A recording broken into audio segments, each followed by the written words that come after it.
লোহা বাবার 3 যুগের সাধনা, লোহা খাওয়া এবং তা হজম করে ফেলা। বাবা আজ আমাকে দীক্ষা দেবেন। বাবার দোয়ায় আজ থেকে আমিও লোহা খেয়ে হজম করে ফেলতে পারবো। মানে লোহা বাবা, তোমার হিম্মত বড়, লোহা খায়া হজম করো। আমার দাও, আমার দাও, আমার দাও দয়া দীক্ষা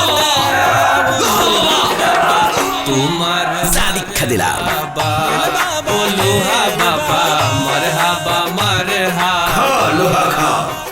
বাচুম তো খা, এইবার প্রাণ হজম ক্যান্ডি খা, সব হজম হয়ে যাবে।